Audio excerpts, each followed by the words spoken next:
తెలంగాణ రాష్ట్రంలో ములుగు జిల్లాలో మల్లూరు గ్రామంలో వెలిసిన హేమాచల లక్ష్మీ నరసింహస్వామి ఆలయం అత్యంత అద్భుతమైనది మరియు రహస్యాలతో కూడుకున్నది. ప్రపంచంలో ఎక్కడా లేని విధంగా ఇక్కడ స్వామివారి విగ్రహం శిలారూపంలో ఉన్నప్పటికీ తాకితే మాత్రం మానవ శరీరంలో మెత్తగా ఉండటం విశేషం.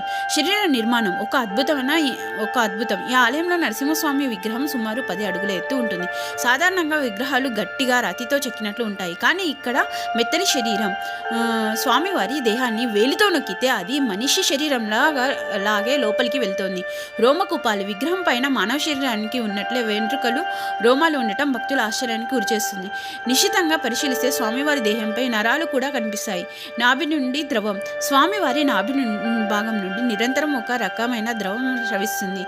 దీనిని అత్యంత పవిత్రమైన నాభి చందనంగా పిలుస్తారు.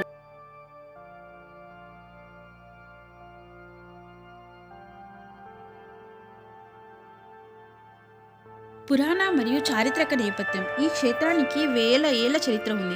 పురాణాల ప్రకారం దిలీప మహారాజు పూర్వం ఈ ప్రాంతాన్ని పాలించిన దిలీప మహారాజుకు స్వామివారి స్వప్నంలో కనిపించి ఈ దట్టమైన దండకారణ్యంలో కొలువుతో వెతికి విగ్రహాన్ని కనుగొని ఆలయాన్ని నిర్మించారు. కాకతీయుల కాలం, ప్రతాపరుద్రుడి కాలంలో మరియు రాణి రుద్రమాదేవి పాలనలో ఈ ఆలయం ఎంతో వైభవం పొందింది.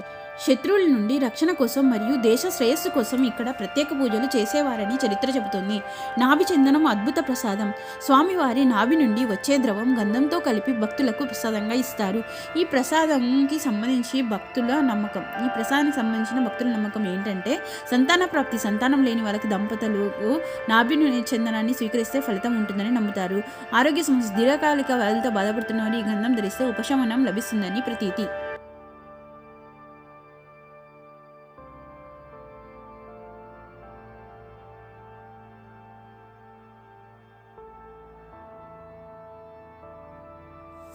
చింతామణి జలపాతం. ఔషధ గుణాలు.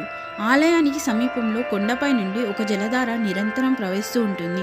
దీన్ని చింతామణి జలపాతం అంటారు. ఈ నీరు స్వామివారి పాదాల చెంత నుండి పుడుతుందని భావిస్తారు. ఈ జలపాతంలో స్నానం చేస్తే చర్మ వ్యాధులు తగ్గుతాయని, ఇది అనేక అడవి మూలికల గుండా ప్రవహించడం వల్ల దీనికి ఔషధ గుణాలు ఉన్నాయని చెబుతున్నారు. సంవత్సరం పొడవునా 365 రోజులు ఈ నీరు ఎండిపోకుండా ప్రవహించడం విశేషం. దర్శన విశేషాలు. ప్రతి శనివారము మరియు ఆదివారము ఈ క్షేత్రానికి భక్తుల తాకిడి ఎక్కువగా ఉంటుంది. ముఖ్యంగా వైశాఖ పౌర్ణమి నాడు స్వామివారి కళ్యాణోత్సవం ఎంతో వైభవంగా జరుగుతుంది. ముఖ్య గమనిక: స్వామివారు ఇక్కడ భక్తుల పాలిటి కొంగు బంగారంగా ఒక అద్భుతమైన వైద్యునిగా, మహా డాక్టర్గా కొలవబడుతున్నారు.